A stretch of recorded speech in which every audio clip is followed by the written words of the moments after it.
Lugar na experiência do amor familiar. Os meus pais estão casados há 64 anos, foi sempre um casal muito intimamente unido, onde a oração familiar diária era uma constante, havia uma grande familiaridade também com a comunidade paroquial, e eu nasci e cresci nesse ambiente de amor familiar e também de amor eclesial. Deus aparece muito a partir daí, da fé do meu pai, da minha mãe, que sempre a minha mãe estava-nos a vestir a roupa de manhã e já estávamos a rezar as obras do dia, ao deitar, não fazíamos sem lavar os pés ao meu pai, numa bacia de água, e depois rezávamos o terço ao mesmo tempo que se arrumava a cozinha, que se arrumavam as coisas, tudo havia uma sintonia, uma sinfonia natural entre a fé e a vida. A vocação, assim, de maneira mais explícita, vai acontecer na altura da preparação para o Crisma, em que as pessoas me vão ajudar a perceber que eu, se calhar, devia ter um lugar diferente na Igreja. Porque eu, por mim, assumia-me como um leigo comprometido e ativo, um jovem entusiasmado na missão da Igreja. Mas foram as pessoas da comunidade, uma e outra, os amigos, as amigas, começaram a dizer: se calhar tu devias ser padre.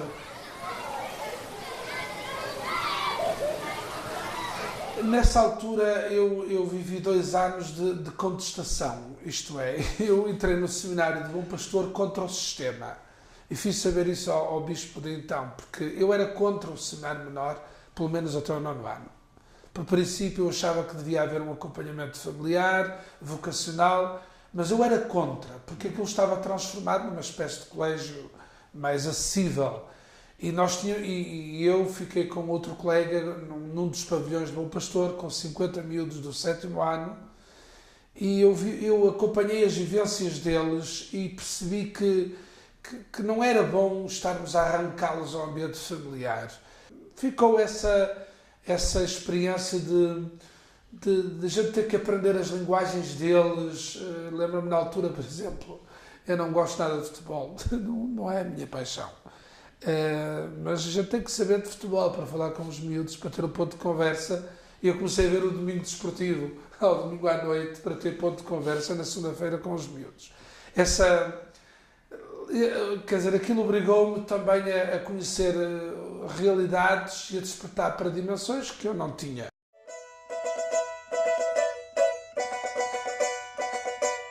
Foi um desafio enorme, eu gostei imenso de ser pároco de Amarante e eu ainda hoje me sinto um pouco de Amarante. A minha referência, até mais do que da Iris Paz de Ferreira, estive lá 16 anos em Amarante e 16 anos em que tive com 2 comunidades, das quais fiz uma só, criar um centro pastoral, criar hábitos, criar até na catequese, por exemplo, não estava instituída a catequese dos 10 anos, não havia catequistas formados minimamente, não havia ministérios laicais tirando 2 ou 3 ministros da comunhão e 2 ou 3 leitores.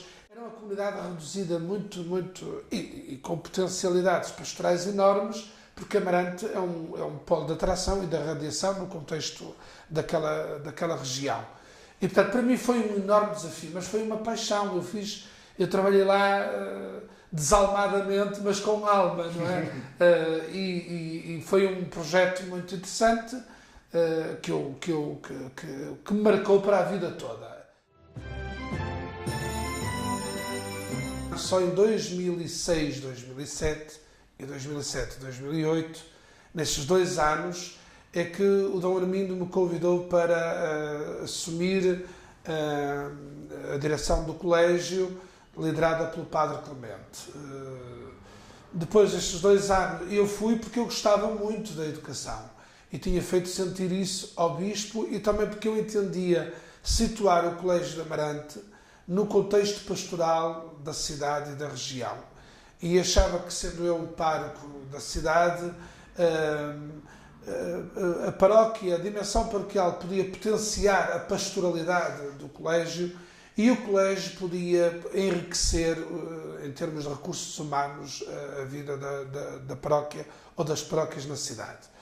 E, portanto, eu iniciei aquela experiência nessa perspectiva pastoral, aliando o meu gosto e o meu ser padre e ser pastor a uma realidade que precisava de ser cuidada. Estava num colégio em que muita gente, e até muitos professores, não sabiam que o colégio pertencia à diocese, que era uma escola da Igreja, que era uma escola católica.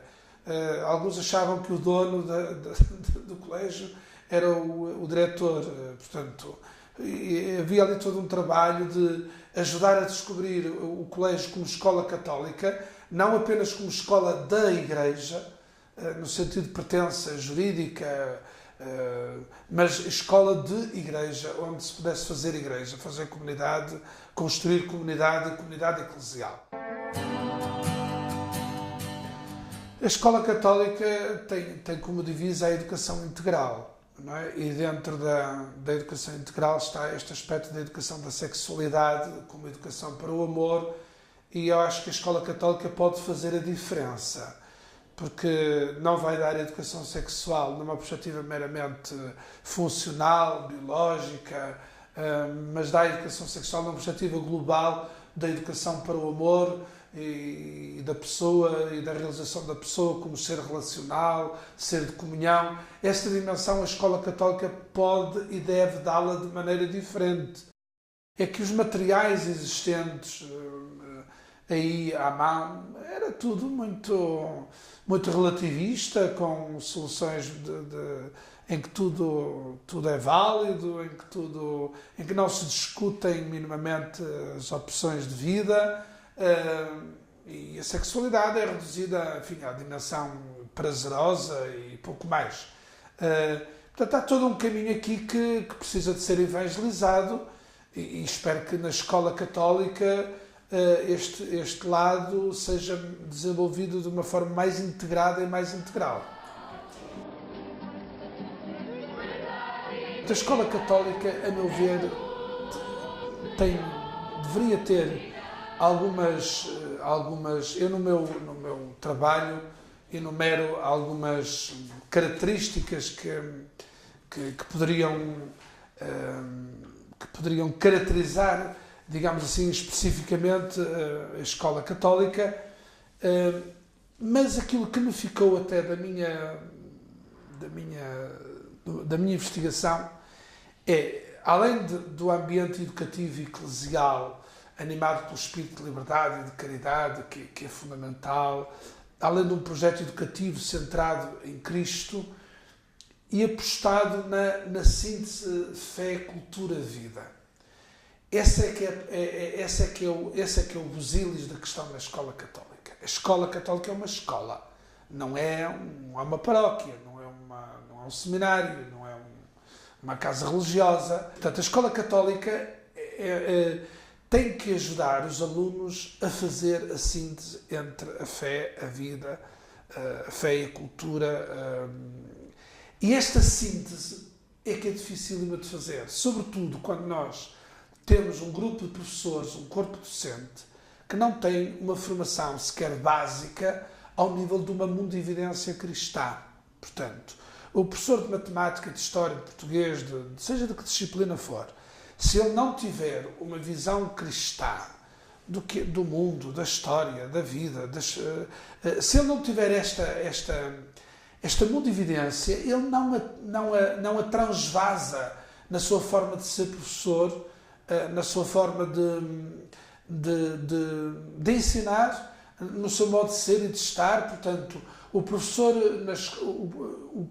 da escola católica tem um papel decisivo, como em qualquer escola. Todos sabemos que a escola é feita, o professor é fundamental. Podemos encontrar milhentos recursos pedagógicos, didáticos, etc., as melhores condições tecnológicas, mas a relação pedagógica é fundamental no sucesso e no progresso educativo. E, portanto, a meu ver, enquanto nós não tivermos uma formação cristã de professores, do corpo docente, também dos pais, que é outro parente pobre da escola católica, é a forma como é que os pais deixem de ser apenas clientes e passem também a ser interlocutores do processo educativo e passem também até, possa haver para eles também instâncias de formação e de acompanhamento e de desenvolvimento com uma proposta claramente católica. E o que nós notamos, e da investigação que eu fiz nestes dois colégios, é que de facto, não, para a escola ser católica não basta ter uma disciplina obrigatória de educação moral e religiosa católica, ter alguns momentos celebrativos de género, confissões, missa, etc. Mas é sobretudo,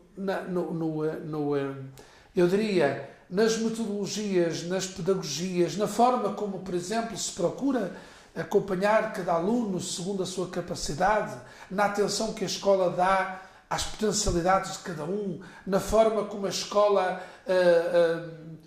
acompanha os que têm mais dificuldades. A escola católica tem educação integral. Muito bem, uma escola pública também pode ter. Se tem a disciplina de moral, desenvolve outras competências. Há muitas escolas. Dizer assim, é uma escola aberta a todos. A escola pública também é aberta a todos. Agora, como é que esta escola cresce como comunidade eclesial? É uma comunidade eclesial. Não é uma comunidade paroquial, mas é uma comunidade eclesial que tem em vista o desenvolvimento da pessoa segundo a sua... também sem esquecer a proposta da fé cristã. E se não se desenvolve esta proposta de uma forma consistente, então a escola católica pode tornar-se meramente uma escola pública de qualidade, com a vantagem de que a escola pública em Portugal os pais não são onerados para a sua frequência.